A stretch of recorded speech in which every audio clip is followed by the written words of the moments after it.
Topic आप लोग क्या मिल रहा है, सभी स्टूडेंट्स को 22,000 का फायदा तो मिलेगा। अब ये कैसे मिलेगा फायदा, इसको ध्यान समझना। अगर आप लोग सबसे पहले वेस्ट बंगाल बोर्ड में जो जो पढ़े हैं उनको तो मिलेगा ही मिलेगा, लेकिन जो लोग बोर्ड चेंज करके अपने क्लास 10 में मान लो आईसीएसई बोर्ड सीबीएसई बोर्ड में थे, अगर 11 में जाकर अगर वो वेस्ट बंगाल बोर्ड में लिखा रहे हैं, वेस्ट बंगाल बोर्ड में, तब उनको 22,000 का फायदा मिलेगा। ये बात ध्यान रखिएगा। इसलिए सभी स्टूडेंट्स को 22,000 का फायदा मिलेगा। कैसे, वो समझते हैं हम लोग आगे करके। Only for the West Bengal students class 11 admission. Class 11 में अगर आप लोग एडमिशन ले रहे हो, या तो आर्ट्स हो, कॉमर्स हो या साइंस हो, तीनों में किसी में भी एडमिशन लो, और अगर वो गवर्नमेंट के अंदर आना चाहिए, सेमी गवर्नमेंट या प्राइवेट से नहीं काम चलेगा, गवर्नमेंट के अंदर आना चाहिए वो स्कूल। और अगर गवर्नमेंट के अंदर आता है तो आपको पहले एडमिशन करना पड़ेगा WBCHSC बोर्ड 2025, हर साल से चलता आ रहा है और अभी भी चल रहा है, ठीक है। जहां पर आपको पहला जो फायदा मिल रहा है 22,000 का, दो टुकड़ा है। एक आपको पहला फायदा आता है 10,000 का, उस 10,000 को जो फायदा है वो आपको मिलेगा फोन के थ्रू। जी हाँ, फोन खरीदने के लिए पैसे दिया जाता है। हर स्टूडेंट्स को फोन खरीदने के लिए आपको पैसे मिलेगा। फर्स्ट बेनिफिट आपको मिलेगा फोन खरीदने के लिए 10,000 to the every student in the class 11। सिर्फ क्लास 11 को ही मिलेगा, ठीक है। सिर्फ वेस्ट बंगाल बोर्ड में आपको नाम लिखाना है, चाहे आर्ट्स हो, कॉमर्स हो, साइंस हो, कोई भी स्टूडेंट हो, उसको 10,000 का पहला बेनिफिट मिलेगा। अब इसमें आने में थोड़ा समय लगता है, लेकिन आपको एक एप्लीकेशन दिया जाएगा, उसको फॉर्म फिलअप करके आपको भरना जाएगा। जब एडमिशन लोगे ना, उसी समय ये प्रोसीड्यूर बता दिया जाता है, समझे।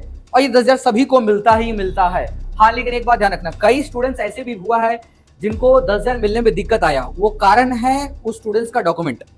अगर स्टूडेंट का डॉक्यूमेंट कहीं पर भी एरर है, या तो उसका नाम का स्पेलिंग ठीक से कहीं मैच नहीं कर रहा है, डेट ऑफ बर्थ में कहीं प्रॉब्लम है, आधार कार्ड में कुछ और, डॉक्यूमेंट्स में कुछ और, तब ऐसा दिक्कत होता है कि उसका बैलेंस रोक दिया जाता है, 10,000 उसको मिलने से रुक जाता है। लेकिन अगर डॉक्यूमेंट में दिक्कत नहीं है, इसलिए सारा डॉक्यूमेंट्स आपका सही होना चाहिए। डॉक्यूमेंट अगर एक्यूरेट है, करेक्ट है, तो आपको 10,000 मिलेगा ही मिलेगा, बस समझे। लेकिन इसके लिए कुछ पहलू जो आपको समझना पड़ेगा। ये 10,000 मिलने के बाद आप अगर सोचो वो गवर्नमेंट आपको दी है फोन खरीदने के लिए, बट कई लोग ऐसे माथा मारते हैं कि फोन नहीं खरीदते हैं, तो क्या होगा भाई साहब? कुछ होगा नहीं। आपसे पहले स्कूल वाला मांगेगा प्रूफ कि 10,000 जो हमने आपको दिया एज अ स्टूडेंट, सभी स्टूडेंट के अकाउंट में चला जाएगा। अकाउंट नंबर आपको ले लिया जाएगा पहले स्टार्टिंग में ही। वो 10,000 का आपने फोन खरीदने में यूज किया कि नहीं किया। गवर्नमेंट कहती है कि भाई साहब 10,000 में कौन, अच्छा गवर्नमेंट तो आप बोलोगे सर, अब आपके लेवल पे स्टूडेंट जो सोचता है कि सर 10,000 में कौन सा फोन आता है, 10,000 में एक अच्छा खासा स्मार्टफोन तो नहीं आ पाएगा, छोटा मोटा आ पाएगा। तो गवर्नमेंट कहती है कि हम आपको 10,000 दे रहे हैं, बाकी अपना 10,000 लगा करके अच्छा फोन खरीद लो। वो आपको पूरा अमाउंट नहीं दे सकती, इसलिए वो आधा दी है, ठीक है। तो बस ये स्कीम है फोन खरीदने के लिए आपको 10,000 का। लेकिन हाँ, कुछ लोग एक्स्ट्रा माथा मारते हैं कि 10,000 को छुपाने की कोशिश करते हैं। 10,000 के लिए आप लोग फोन खरीदने के लिए गवर्नमेंट तो दी, लेकिन देने के बाद होगा क्या कि लोग इस पैसे को फोन नहीं खरीदेंगे, क्योंकि उसके घर में पहले से फोन है। आज ऐसा कौन सा घर है जहां पर उसके घर में फोन नहीं है, स्मार्टफोन नहीं है, मुझे बताए, ठीक है। और आज ये फोन खरीदने का कारण गवर्नमेंट इसलिए भी चला रही है क्योंकि बाई चांस अगर लॉकडाउन जैसा सिचुएशन वापस आ जाए तो हर बच्चे के पास एक फोन होना चाहिए, बस समझे, ताकि वो ऑनलाइन क्लासेस चला सके। मकसद यही है, लेकिन पॉसिबल नहीं है। बच्चे पहले भी स्कूल जाकर उतना नहीं पढ़ते थे, तो फोन में क्या ही पढ़ेंगे, सीधी सी बात है। तो 10,000 का मेन पर्पस है कि आपको गवर्नमेंट को सबूत देना पड़ेगा कि आप 10,000 का फोन खरीदे। लेकिन अब किसी के पास अगर एक्स्ट्रा फोन है तो वो क्यों खरीदे? उसके घर में 2 फोन 3 फोन है, अभी हाल ही में नया खरीदा है, क्लास 11 में जाकर के फिर से क्यों खरीदेगा वो? तो 10,000 को कुछ लोग छुपाने की कोशिश भी करते हैं। कई स्टूडेंट कई तरीके का दिमाग लगाते हैं, लेकिन कहेंगे वो दिमाग ध्यान से लगाना, गवर्नमेंट जानती है कि आप कहां तक सोच सकते हो, बस समझे क्या कह रहे हैं। तो अगर 10,000 पर अगर आपको बचाना है तो भाई साहब थोड़ा सा आपको साठगांठ होना चाहिए। हम आपको बहुत नहीं बोलना चाहेंगे, लेकिन थोड़ा बहुत हिंट दे देते हैं, ठीक है। अगर 10,000 सच में बचाना चाहते हो, मान लो कि 10,000 अगर आप फोन में नहीं, आपके पास फोन ऑलरेडी है, लेकिन गवर्नमेंट को तो प्रूफ चाहिए ना, गवर्नमेंट को प्रूफ चाहिए, तो वो तो मांगेगी आपको, वो आपसे बिल मांगेगी। और अगर आप बिल सबमिट कर देते हो, सही होना चाहिए, एक्यूरेट, तो दिक्कत नहीं है। और अगर रॉन्ग बिल साबित हो गया भाई साहब, तो 10,000 रुपये वापस मांग लेगी, ऊपर से फाइनल मारेगी उसको अलग से। ये बात का ध्यान रखना। तो 10,000 अगर आप फोन आपके पास है तो वापस से फोन लगाना बेवकूफी है। अगर आप इसी पैसे का अपनी किताब खरीदने में, पढ़ाई करने में, अच्छी चीजें आप अपनी स्टूडेंट लाइफ में अच्छी चीजों में अगर लगा दिए तो वो रह जाएगा, बस समझे। लेकिन होगा क्या अगर आपके पास कोई जान पहचान या कोई ऐसा है जहां से जो क्या बोले हम, मार्केटिंग कुछ जानता है, ठीक है, बिलिंग संबंधित कुछ चीजें जानता है, तो वो आपके लिए एक फोन का बिल बनाकर दे सकता है, ठीक है। बदले में हो सकता है कुछ पैसे खाएगा, अगर दोस्ती है तो फिर फ्री में भी कर सकता है वो, ठीक है, ये बात है। तो अगर आपके पास अगर ऑप्शन है किसी से साठगांठ बना सकते हो, सीधा कहेंगे आप उनसे एक बिल बनवा लीजिएगा, ओरिजिनल होना चाहिए, एकदम ओरिजिनल जैसा ही होना चाहिए। और अगर सबूत के रूप में अगर कभी कल को होकर मांगा गया तो भाई साहब कुछ जुगाड़ लगा करके सबूत लेके चले जाना, ठीक है, सीधा सा बात है।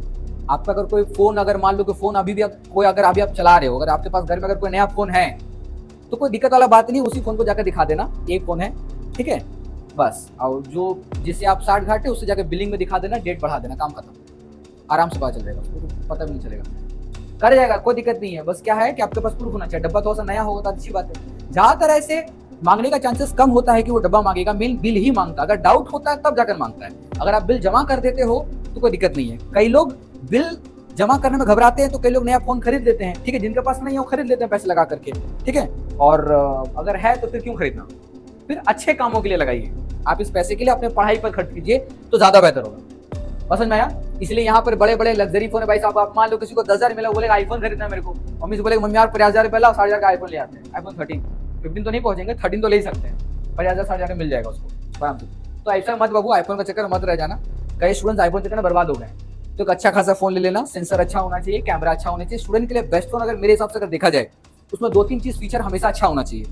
पहला, कैमरा क्वालिटी, इसलिए नहीं क्योंकि फोटो अच्छी आना चाहिए, कैमरा क्वालिटी इसलिए अच्छी होनी चाहिए क्योंकि अगर आपका पढ़ाई का कुछ अगर कुछ सामान हो, स्कैन करना हो, पीडीएफ बनाना हो, ठीक है, तो अच्छा फोन चाहिए ताकि स्कैनिंग करके बढ़िया से लिया जा सकता हो। सेंसर स्ट्रांग होना चाहिए, कई लोग फोन को देखते हैं कि पिक्सल हाई है तो अच्छा होगा, नहीं, उसका सेंसर देखो, उसका चिपसेट देखो, अगर वो बढ़िया है तो अच्छी बात है। और दूसरी बात, अगर फोन के स्कूल के टाइम पर में अगर स्कूल के लिए फोन ले रहे हो तो कोशिश करो उस फोन में गेम मत खेलना।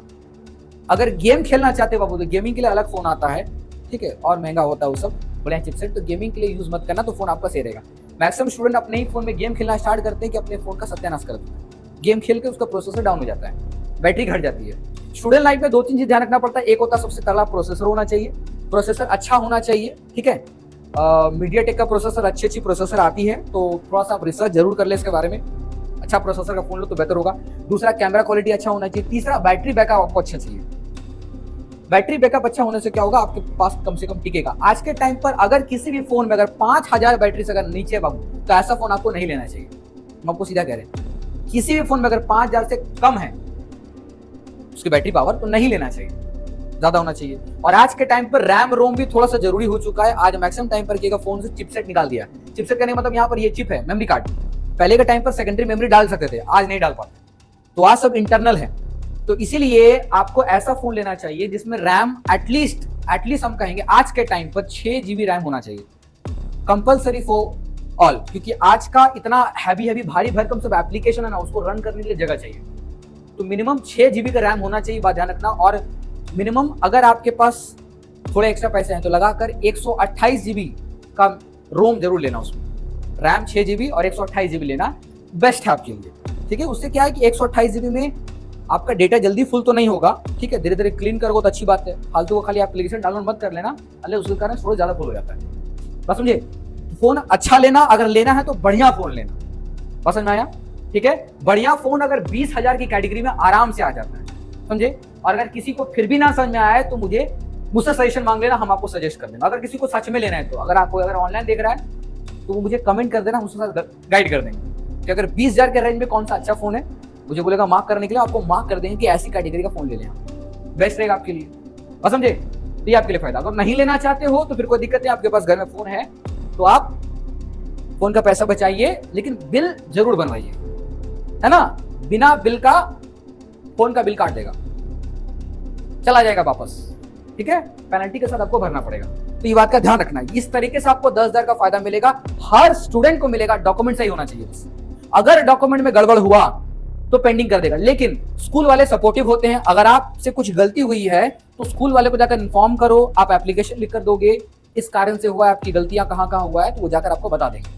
फिर 1 महीना तक इंतजार करना पड़ सकता है। और ऐसा नहीं कि एडमिशन के साथ आपको तुरंत ही आपको 10,000 रुपये हाथ में आ जाएगा, नहीं, एडमिशन के बाद आपको कुछ महीने तक इंतजार करना पड़ सकता है। ये डिपेंड करता है कि गवर्नमेंट आपकी अमाउंट को कब रिलीज करती है, क्योंकि प्रोसेस होती है। सरकारी काम हमेशा स्लो होता है, ये सच्चाई है।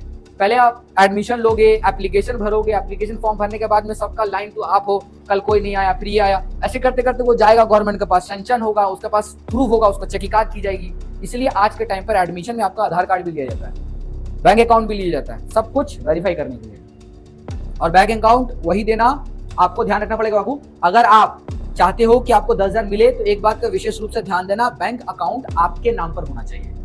बात भूला नहीं, क्या करें, बैंक अकाउंट आपके ही नाम पर होना चाहिए। अगर आपके नाम पर अगर कोई बैंक अकाउंट नहीं है तो आप कोई भी बैंक अकाउंट जरूर खुलवा लो। आपके आसपास में कोई भी गवर्नमेंट, सबसे ज्यादा लोग एसबीआई को मानते हैं, प्रोसेस स्लो है लेकिन ट्रस्टेबल है, तो लोग भरोसा करते हैं तो एसबीआई में कर लो। बट एसबीआई में कुछ लोग ऐसा होते हैं कि इंश्योरेंस के नाम पर में आपको बोलेंगे कि अगर एसबीआई में अगर आपको अकाउंट खुलवाना है, ठीक है, तो बोलेंगे भाई इंश्योरेंस कराना पड़ेगा, 1500, 1400, 1000 रुपए का आपको जबरदस्ती मार लेंगे। लेकिन आपको सीधा बोलना है कि मुझे स्टूडेंट है और मुझे स्टूडेंट के लिए जीरो अकाउंट बैलेंस खुलवाना है, और जीरो अकाउंट बैलेंस पे आपको कोई भी इंश्योरेंस करने की जरूरत नहीं है। वो जबरदस्ती कराएगा तो चुपचाप से मैनेजर, उसी बैंक के मैनेजर के पास चले जाना और बोलना कि I am a school student, और आपका स्कूल का आईडी देख करके मैनेजर आपको गाइड कर देगा और बोलेगा आपको कोई इंश्योरेंस जरूरत नहीं है, एक्स्ट्रा पेमेंट का जरूरत नहीं है, आपका जीरो अकाउंट बैलेंस खोल दिया जाएगा। क्योंकि आपके नाम पर अगर नहीं रहेगा तो गवर्नमेंट आपको आपके माता पिता का अकाउंट में नहीं डालेगी। तो आपके नाम पर अकाउंट होना चाहिए, प्रायोरिटी नंबर 1, ये बात भूलना नहीं है, ठीक है, ये बात आपको ध्यान होना चाहिए। समझ में आया कि नहीं आया? अच्छा, अब आया यहाँ पर कि दूसरा फायदा, इसलिए बताया कि टोटल हम आपको बता रहे कि सभी स्टूडेंट को 22,000 का तो फायदा मिलेगा, उसमें से हम आपको 10,000 का फायदा दिखा दिया, बचा कितना? 12,000। अब 12,000 कैसे मिलेगा? तो आर्ट्स कॉमर्स साइंस तीनों को मिल रहा है, तो सच्चाई है।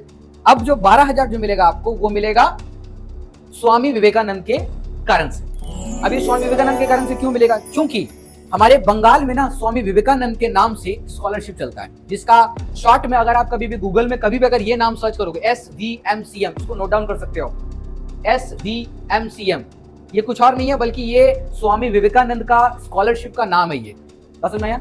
ये स्कॉलरशिप है। ये स्कॉलरशिप क्या होता है कि उन बच्चों को, जो बच्चे सरकारी स्कूल में पढ़ते हैं, सरकारी स्कूल में बच्चा इसलिए जाता है क्योंकि उसके पास में ज्यादा फंड नहीं है, ज्यादा पैसा नहीं है, तो करती क्या है, ये सिर्फ बंगाल में चलता है ये।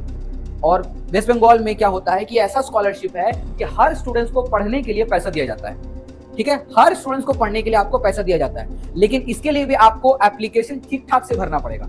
आपके पास 2 ऑप्शन रहता है, एक या तो आप खुद से भरो, लेकिन कई बार में क्या होता है स्कूली स्टूडेंट्स खुद से नहीं भर पाते, इसके लिए आपको गाइड करता है आपका स्कूल। आप स्कूल में क्या होगा, आपको एक फिजिकल फॉर्म देगा, आपको उस फिजिकल फॉर्म में क्या होगा, आपको स्वामी विवेकानंद का आपको एप्लीकेशन भरना पड़ेगा। हर एक चीज राइट वे में होना चाहिए, आपका वही आपके नाम का अकाउंट होना चाहिए।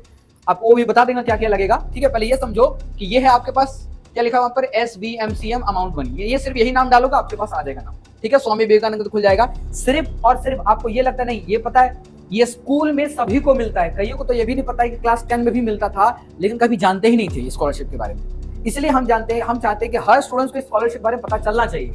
हर स्कूल में होता है, कई लोग भरते नहीं है क्योंकि पता नहीं होता है, तो आपको पता होना चाहिए। सभी स्कूल्स में ये चीज होता है, आप पता करोगे जाके प्रिंसिपल से, स्टाफ से, आपको पता चलेगा स्कॉलरशिप के बारे में। इस स्कॉलरशिप को सभी स्टूडेंट जरूर से जरूर भरो, क्योंकि यहां से आपको बाकी का 12,000 रुपए मिलेगा पढ़ाई करने के लिए, 1 साल का। 1 साल का गवर्नमेंट क्या बोलती है, सरकारी स्कूल में अगर आप पढ़ रहे हो तो बोलती है कि महीने का 1,000 रुपए हम आपको देंगे पढ़ने के लिए। महीने का टोटल साल भर में 12 महीना आता है, तो 12 महीने का 12,000 रुपए आपको स्कॉलरशिप के नाम पे देंगे, ठीक है। और ये 100% सभी स्टूडेंट को मिलता है, सभी स्टूडेंट को मिलता है ये 100%। लेकिन हाँ, कुछ बातों का ध्यान रखना पड़ता है बाबू। आपको इनकम सर्टिफिकेट आपको मांगा जाएगा यहाँ पर। इनकम सर्टिफिकेट में आपका जो फैमिली इनकम है वो आपको दिखाना पड़ेगा। लेकिन बात ध्यान रखना, आप सरकारी स्कूल में पढ़ रहे हो, गलती से भी आप 2.5 लाख से ऊपर इनकम सर्टिफिकेट मत दिखाना। बस समझे क्या करें? तो अगर आपको वहां पर एप्लीकेशन फिल करते वक्त में आपको लिखा रहेगा वहां पर इनकम सर्टिफिकेट या फिर इनकम, आपकी इनकम कितनी है, फैमिली इनकम, तो वहां पर हमेशा लिखना बिलो 2.5 लाख, ठीक है, बिलो 2 लाख, बिलो करके आप जरूर डालना है इसमें। 2.5 लाख से कम आपका सालाना, ये साल भर का ही है, पर एनम, समझ में आ रहा है? साल भर में कम आता है तभी आपको सरकार देगी पढ़ने के लिए। अगर सरकार को ये पता चल जाएगा भाई साहब आप तो एकदम राजपूत खानदान से हो, है ना, आपके पास पैसे का ढेर लगा हुआ है, ठीक है, तो नहीं देगी। लेकिन ज्यादातर ऐसा नहीं होता है, जिसके पास पैसे होता है वो हमेशा प्राइवेट स्कूल्स में जाता है, जिसके पास नहीं होता वही सरकारी में जाके पढ़ रहा है, बस समझे। तो ये स्कॉलरशिप बारे में भूलना नहीं है। इसलिए 12,000 रुपए विवेकानंद स्कॉलरशिप एवरी स्टूडेंट, सभी स्टूडेंट को मिलेगा, बस उसको इस फॉर्म को फिलअप करना है सही तरीके से, बस समझ में आया। और सिर्फ नहीं, आपको बता रहे ये चीज अगर आप लोग अगर आगे रहे तो हम तो आपको सिर्फ 22,000 का फायदा बताएं, पहले साल में आपको मिल जाएगा, क्लास 11 में एडमिशन करते के साथ 22,000 का फायदा मिल जाएगा। लेकिन हम आपको एक स्मार्ट टिप दे रहे हैं, क्लास 12 में जब जाओगे ना तो क्लास 12 में जाकर आपको खाली इसी एप्लीकेशन को रिन्यू करा लेना है।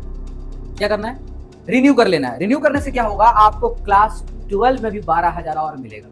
हम तो सिर्फ 22,000 के बारे में बात कर रहे हैं और अभी तक हम आपको और बता रहे कि एक्स्ट्रा भी आपको 12,000 मिल सकता है। क्लास 12 में जाकर आपको खाली रिन्यू करना है। याद से बोल रहे हैं, भूलना नहीं है। क्लास 12 में जाकर क्लास 11 में जैसे ही आपको मिल जाएगा 22,000, 10,000 आपको फोन से आएगा, 12,000 आपको स्कॉलरशिप आएगा। और क्लास 12 में जब आपका फिर से नेक्स्ट साल जो ईयर आपका आएगा, क्लास 12 में जाकर फिर से आपको 12,000 मिलेगा, अगर आपको सिर्फ फॉर्म को रिन्यू करना है। बस समझे? यानी फॉर्म फिलअप वापस से करना है। क्यों ऐसा करिए भाई साहब? बोले एक बार तो भरा ली थी, वापस दे दे? नहीं, क्योंकि सरकार को हमेशा ये बात ध्यान रखना पड़ता है कि बच्चा स्कूल अभी भी पढ़ रहा है या छोड़ दिया, कहीं उसका पता चला क्लास में पढ़ते पढ़ते उसको शादी तो नहीं हो गया कहीं, है ना? तो इसीलिए वो चाहती है सरकार की, वो नजर रखती है आपके ऊपर कि अगर आप कंटिन्यूस पढ़ाई कर रहे हो तो आपको कंटिन्यूस पैसा देगी पढ़ने के लिए। इसलिए क्लास 12 में भी आपको वापस से 12,000 मिल सकता है, ये बात भूलना नहीं है। लेकिन और फायदा आपको बता देते हैं, अगर आप आगे चल करके ग्रेजुएशन करते हो क्लास 12 के बाद अगर ग्रेजुएशन करते हो तो बीए, बीएससी, बीएड, किसी भी तरह का बैचलर डिग्री अगर आप काम करोगे तो वहां पर भी आपको स्वामी विवेकानंद कॉलेज के थ्रू से फिलअप होगा और वहां पर आपको खुद से करना पड़ेगा, क्योंकि कॉलेज खाली आपको हेल्प करेगी स्टैंप या मुहर लगाने में, बाकी आपको ऑनलाइन फिल करना पड़ेगा, क्योंकि कॉलेज लाइफ में आपको थोड़ा सा स्मार्ट बनना पड़ता है। तो वहां पर खुद से जब भरोगे ना तो आपको स्कॉलरशिप के थ्रू से वहां पर भी आपको अच्छा खासा पैसा मिल जाता है। कम से कम समझो तो 15 से 20,000, ज्यादातर चांसेस रहता है कि 18,000 मिलता है, लेकिन कभी कभी कुछ कमी के कारण क्या होता है 15 से 20,000 के रेंज में आपको हर साल, अगर आप ग्रेजुएशन में जा रहे हैं, अभी तो ग्रेजुएशन 4 तरीके का हो गया। जी हाँ, पहले ग्रेजुएशन 3 साल का होता था, अभी ग्रेजुएशन 4 साल का होने लग गया। बहुत सारे कॉलेज में अप्लाई हो चुका है एनईपी के थ्रू, न्यू एजुकेशन पॉलिसी के थ्रू, और बहुत सारे कॉलेज में अभी भी अप्लाई नहीं हुआ है, अभी भी पुराना 3 साल ही चल रहा है। बट अभी जितने भी स्कूल को या कॉलेज, जितने भी कॉलेज मिलेगा उसमें भी 4 साल का डिग्री कोर्स हो चुका है, मतलब ग्रेजुएट करने के लिए। पहला साल का नाम आ गया है, नाम है सर्टिफिकेट, दूसरा का नाम है डिप्लोमा, तीसरा का नाम है डिग्री और चौथा का नाम है आपका रिसर्च। ये 4 तरीके का आपको डॉक्यूमेंट दिया जाता है हर साल पास करने के लिए। पसंद में आ रहा है? तो इसी हिसाब से भी आपको हर साल आपको क्या होगा कि 18,000 के आसपास आपको मिलता है हर साल करके। बस आपको खाली रिन्यू करना पड़ता है। लेकिन शर्त है बाबू, भूला नहीं, वेरी वेरी इंपॉर्टेंट शर्त यह है कि आपको कहीं भी बीच में एक भी एग्जाम में फेल नहीं होना है। माइंड माय वर्ड, फेल नहीं होना है। अगर किसी भी एग्जाम में अगर आप फेल हो गए तो आपको स्कॉलरशिप, विवेकानंद स्कॉलरशिप की एलिजिबिलिटी से हटा दिया जाएगा। क्यों? आपका पढ़ाई में मन नहीं लग रहा है। तो भाई साहब, ये स्कॉलरशिप यानी कि प्रमोट उसी बच्चे को करेंगे जिस बच्चे के अंदर पढ़ने की इच्छा है और वो कंटिन्यूअस पास हो रही है। अगर आप कहीं भी बीच में फेल हो जाते हो तो आपका स्कॉलरशिप एलिजिबिलिटी खत्म कर दी जाएगी। यही काम 11 और 12 में भी एप्लीकेबल है, भूला नहीं। लेकिन और खास बात बताते रहे, आर्ट्स कॉमर्स साइंस तो है, कुछ इसकी क्राइटेरिया है।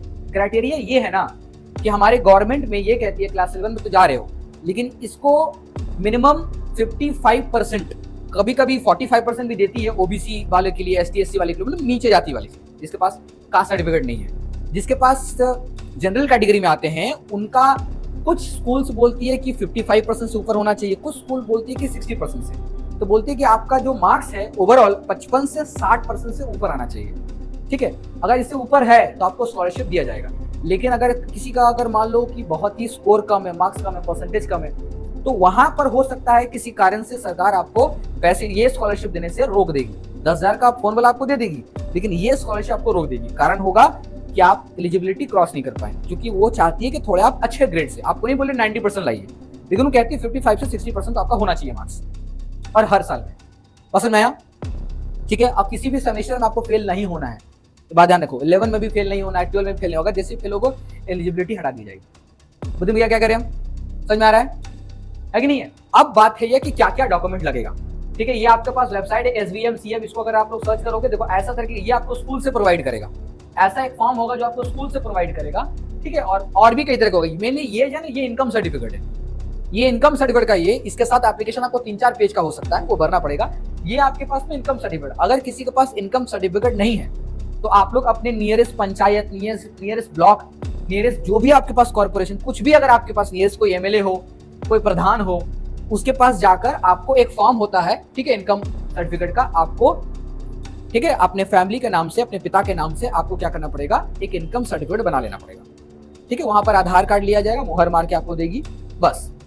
ठीक है, और आपको लिखा देना पड़ेगा इतना सालाना लिखा हो गया। ठीक है, बिलो 2.5 लाख से कम कमाते हैं। बस इतना लिखाओगे तो एटलीस्ट आपको मिल जाएगा। नहीं समझ में आएगा तो बिलो 2 लाख लिख देना, काम खत्म। 2.5 मत डालो तो 2 डाल देना, ठीक है। 2 लाख रुपए से कम कमाते हैं 1 साल का, ओके, फैमिली इनकम, तो आराम से आपको मिलेगा। सर्टिफिकेट बना लेना क्योंकि ये जमा लेगा, ओके। तो आपके पास इनकम सर्टिफिकेट होना जरूरी है, जरूर बना लेना, ओके, भूला नहीं। तो याद रहे इस ऐप, अच्छा ये जो एसबीसी में इसको देखो क्या लिखा हमने, फ्रेश एंड रिन्यूअल।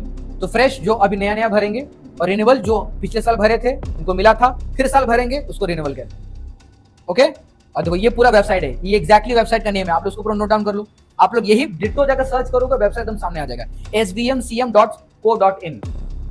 अब है क्या क्या आपको डॉक्यूमेंट लगेगा, ठीक है। बंगाली में भी यहाँ से लिख दिया, स्वामी विवेकानंद स्कॉलरशिप की डॉक्यूमेंट्स लागवे, क्या क्या लगेगा आज हम लोग थोड़ा जान लेते हैं। देखो क्यों मैं ऐसा कह रहा हूँ, देखो यूट्यूब पर कई सारी ऐसी चीजें हैं जहां पर हमारे वेस्ट बंगाल में मैक्सिमम बंगालीज वर्जन में बहुत तरीके का डेटा है, लेकिन बंगाली कई लोगों को समझ में नहीं आती है। खास करके बंगाल में भी कई ऐसे भी स्टूडेंट है जो उसकी मातृभाषा हिंदी रही है, या वो इंग्लिश मीडियम से पढ़ा है कभी, या हिंदी मीडियम से पढ़ा है वो, तो ऐसे बच्चों के लिए क्या होता है, उसको समझ ही नहीं आता बात। तो उसके लिए कोशिश कर रहे हैं कि उस तक ये डेटा पहुंच जाएगा, उसको फायदा जरूर होगा, बात समझे, भूला नहीं है।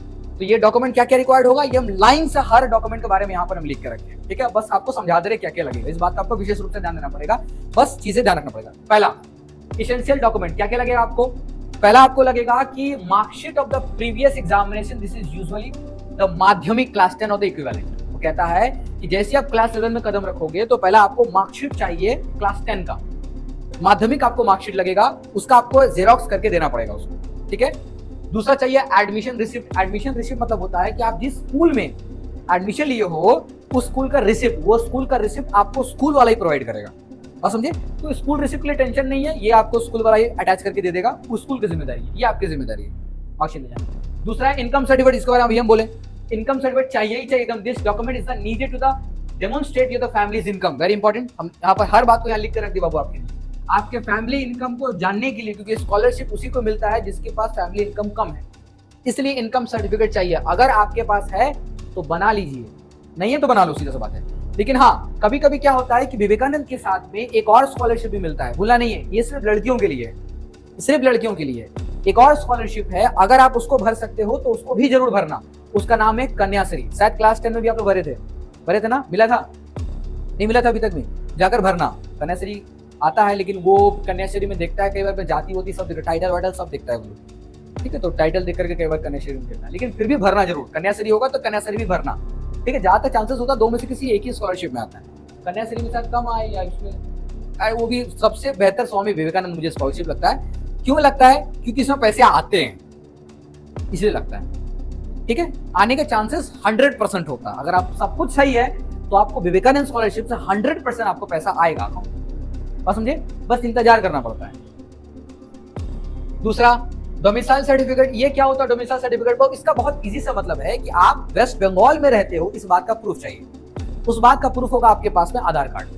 आधार कार्ड का जो एड्रेस है बाबू, वो आप लोगों का वेस्ट बंगाल का एड्रेस होना चाहिए, उसी को बोलते हैं डोमिसाइल सर्टिफिकेट, बात समझे। कोई भी डॉक्यूमेंट देखो बहुत तरीके का, आधार कार्ड हो, वोटर आईडी कार्ड हो, राशन कार्ड हो, ये सब कुछ आपके एड्रेस को वेरीफाई करेगी। तो एड्रेस वेरिफिकेशन के लिए ये आपका डोमिसाइल सर्टिफिकेट, जो आप आधार कार्ड, वोटर आईडी कार्ड कुछ भी देकर, अब अगर आपका 18 साल है तो वोटर आईडी कार्ड तो नहीं बना होगा, बट आपके नाम पर राशन कार्ड जरूर होगा, आधार कार्ड जरूर होगा। ये दोनों डॉक्यूमेंट आप जाकर सबमिट कर सकते हो एज अ प्रूफ ऑफ क्या, एड्रेस प्रूफ, ओके। नेक्स्ट आता है, जैसे हम आपको बोल के गए, बैंक पासबुक। बैंक का पासबुक बोल चुके हैं बाबू, ये बैंक का पासबुक आपके नाम पर होना चाहिए, आपकी मम्मी और पापा का नाम, चाचा चाची, बहन भाई का नहीं चलेगा, शुड बी योर, आपका ही होना चाहिए, ओके। तो आप अपने ही नाम पर बैंक अकाउंट खुलवा लो, या आपके बगल में एसबीआई है तो एसबीआई खुलवा लो, किसी का कैनरा बैंक है तो कैनरा बैंक खुलवा लो। लेकिन बैंक के बारे में थोड़ा सा जान लेना, कोई एक्स्ट्रा चार्जेस तो नहीं लगेगा। और बैंक वाले को स्पष्ट रूप से बोलना कि 0 अकाउंट बैलेंस चाहिए मुझे, 0 बोलना स्टूडेंट का है, स्टूडेंट का स्कूल के लिए चाहिए, बात समझे, 0 अकाउंट बैलेंस चाहिए, स्कूल में सबमिट करना है, तो वो लोग फिर आपको बता देंगे क्या करना है, ठीक है। और अगर आप ऐसा नहीं बोलोगे तो कोई भी अकाउंट खोल देगा तो अकाउंट में चार्जेस लगना शुरू हो जाएगा, ये बात ध्यान रखना, पसंद है बस। तो इसलिए बैंक का पासबुक का जेरोक्स करके आपको वहां पर सबमिट कर देना पड़ेगा, बस। फर्स्ट पेज में आपका सारा डिटेल होता है, अकाउंट नंबर, आईएफएससी कोड सब लिखा रहता है। तो पासबुक आप जरूर लेना बैंक से, ठीक है, और ज्यादा कुछ लेने की जरूरत नहीं है, बस समझे। और स्टूडेंट लाइफ में आप लोगों को डेबिट कार्ड या फिर क्या नाम उसका, चेक बुक का जरूरत नहीं पड़ता, फिर भी अगर आपको लगे तो ले लेना, लेकिन वही है, उसके लिए सालाना डेबिट कार्ड के लिए भी वो लोग 150 रुपए के आसपास चार्जेस काटते हैं, ठीक है, साल भर में 150 रुपए के आसपास चार्जेस काटेगा डेबिट कार्ड का यूज करने के लिए, और चेकबुक का भी काटेगा। तो जरूरत नहीं है तो मत लेना, बस समझे। बस ऑनलाइन का अगर होगा तो ऑनलाइन खाली ऑपरेट करा देना। ऑनलाइन जैसे कि SBI का योनो बैंक होता है, तो योनो बैंक के आप अगर ऑनलाइन करा दोगे तो सब ऑनलाइन में सब चेक कर लोगे। बाकी अगर आपको जरूरत लगे तो करा लेना। बोले समझ में नहीं आया? तो ये सारे डॉक्यूमेंट आपके लिए जरूरी है विवेकानंद के लिए, स्कॉलरशिप को फिलअप करने के लिए, बोला नहीं बात को। उसके बाद आता अदर डॉक्यूमेंट्स। अदर डॉक्यूमेंट्स में कहानी क्या है, कुछ और भी डॉक्यूमेंट आपको लगेगा जो आपको भूलना नहीं है। जैसे आपका पासपोर्ट साइज फोटो होना चाहिए, पासपोर्ट साइज फोटो। और बाबू कोशिश करना, कई लोग ऐसे गधे होते हैं, जी हाँ गधे ही होते हैं, कुछ फोटो एकदम 10 साल पुराना फोटो रखे रहेंगे, उसको जाके लगा देंगे, ठीक है। अब यही दिक्कत करते हैं यहाँ पर। पासपोर्ट साइज फोटो हमेशा अपडेट रखा करो। अगर कोई फोटो अगर आपका 1 साल 2 साल से पुराना हो गया, आप उसको यूज मत कीजिए, बात समझे। तो स्टूडियो में जाइए, 50-60 रुपए लगाइए, कम से कम अच्छा खासा फोटो खिंचवा लीजिए। पासपोर्ट साइज फोटो खिंचा लेना अपडेटेड। अगर है आपके पास तो नो इशू, नहीं है तो अपडेटेड खिंचवा लेना, ठीक है। आप कई लोग को स्टूडियो जाने में शर्म आता है, ये सब गधे लोग हैं। अच्छे से जाकर फोटो खिंचा लीजिएगा, एक बार फोटो खिंचाओगे कम से कम कई बार काम आता है, ठीक है। और लोग ओके, तो बोला नहीं पासपोर्ट साइज फोटो चाहिए। एप्लीकेशन का मिनिमम 2 लगता है, लेकिन हम फिर भी कहेंगे आप 6 लेके चले जाना। पता नहीं एक इधर इधर उधर भी लगा देता है, क्योंकि सिर्फ इसी में नहीं लगेगा। आपका स्वामी विवेकानंद स्कॉलरशिप में आपको 2 ठो लगेगा, एडमिशन के टाइम पर 2 ठो लगेगा, ठीक है। उसके बाद अगर कुछ एप्लीकेशन अगर फोन वाला अप्लाई करेगा तो वहां भी 1 ठो लग जाएगा, तो 4-5 तो ही लग जाएगा, इसलिए 6 रख लेना अपने पास, ठीक है, तो आराम से हो जाएगा। दूसरा आधार कार्ड, ये तो बता ही दिया as a proof of document, ये तो कंपलसरी आधार कार्ड आपके पास होना ही होना है। तो अगर आप एडमिशन के लिए भी जाओगे तो आधार कार्ड भूलना नहीं, समझ में आया। दूसरा इंपॉर्टेंट नोट्स। इंपॉर्टेंट नोट्स क्यों कहें, ध्यान देखो। फ्रेश फॉर द रिन्यूअल, ये बता रहा है फ्रेश वर्सेस रिन्यूअल। कोई ऐसा होगा जो फ्रेश कर रहा होगा, पहली बार कर रहा है, उसको बोलते हैं फ्रेश। जैसे आप लोग अभी तक कोई स्कॉलरशिप भरे नहीं विवेकानंद का, तो आप लोग फ्रेशर हो, आप पहली बार करोगे तो यू आर अ फ्रेश। जो कर चुका है पिछले साल वापस करना चाहता है उसके लिए आएगा renewal. The documents required might very slightly for the fresh application and the renewal application. कहता है कि डॉक्यूमेंट एकदम सही से होना चाहिए, जरूरी होना चाहिए। आपकी सारी डॉक्यूमेंट जो है फ्रेश हो या रिन्यूअल हो, आपको वापस से डॉक्यूमेंट सबमिट करना पड़ता है।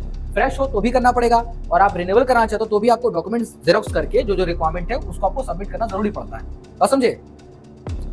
कहता है कि और क्या क्या मांग सकता है, और जो भी अगर आप डॉक्यूमेंट सबमिट करोगे तो वो कहता है कुछ scanned copies you will the likely need to the upload the scanned copies of the all documents. ये कब होता है, ये काम उन लोगों के लिए होता है कि जब जो आप लोग जैसे स्कूल में अगर आप लोग जाते हो तो जो भी आप डॉक्यूमेंट सबमिट करोगे तो वो फिजिकल फॉर्म में होगा, मतलब पेपर में होगा आपके पास।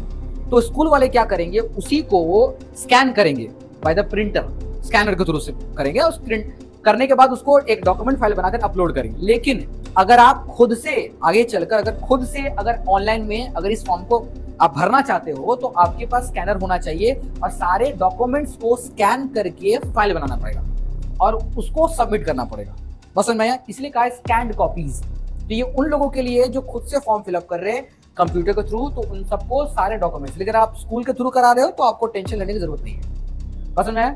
ऑफिशियल वेबसाइट यहाँ पर हम बोल चुके हैं कि आपके पास में सारी जो होता है डेट वगैरह वो आता रहता है, तो ऑफिशियल वेबसाइट पे जाकर के आप लोग नोटिस चेक करते रहना चाहिए।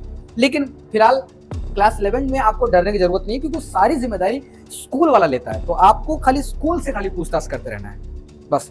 तो सारा डेट क्या है नहीं है सब आपको बता दिया जाएगा, ओके। देखो तो पूरा नाम क्या है, अभी जो पढ़ा था हम लोग, ये SVM CM का पूरा नाम क्या है वो भी हम यहाँ पर लिख के रखे हैं, आप लोग देख लीजिए ध्यान से। देखो साफ साफ है, स्वामी विवेकानंद मेरिट कम मीन स्कॉलरशिप, ये पूरा नाम है। स्वामी विवेकानंद मेरिट कम मीन स्कॉलरशिप। इसका मतलब होता है कि स्वामी विवेकानंद ऐसे बच्चों के लिए मदद करना चाहती है जिनके पास मतलब पढ़ने के लिए पैसे नहीं होते हैं, बस समझे। तो यहाँ पर क्या आपको पढ़ने के लिए पैसे मिलते हैं, लेकिन बस वो ये फेल नहीं होना किसी भी सेमेस्टर में। क्योंकि ध्यान रखना, जब से NEP लागू हुआ है तब से लेकर के अभी तक में क्या हुआ है कि क्लास 11 और 12 का पैटर्न चेंज हो गया है। क्योंकि पहले चलता था क्लास 11 में डायरेक्ट बोर्ड होगा एग्जाम, क्लास 12 में होगा, बट अभी ऐसा नहीं है। अभी हर 6 महीने में एग्जाम होता है, इसको कहते हैं सेमेस्टर 1 एंड सेमेस्टर 2। पसंद आ रहा है, सेमेस्टर 1 सेमेस्टर 2 ये है आपके क्लास 11 में। क्लास 11 में आपके पास 2 सेमेस्टर होगा, और क्लास 12 में भी 2 सेमेस्टर होगा। सेमेस्टर 1 और सेमेस्टर 2 क्लास 11 में, सेमेस्टर 3 और सेमेस्टर 4 ये आपके क्लास 12 में होगा, और दोनों सेमेस्टर आपके बोर्ड एग्जाम जैसा होगा। हम लोग इसके बारे में डिस्कस करेंगे आगे, हम लोग क्या है नहीं है सिलेबस वगैरह क्या हो आगे डिस्कस करेंगे।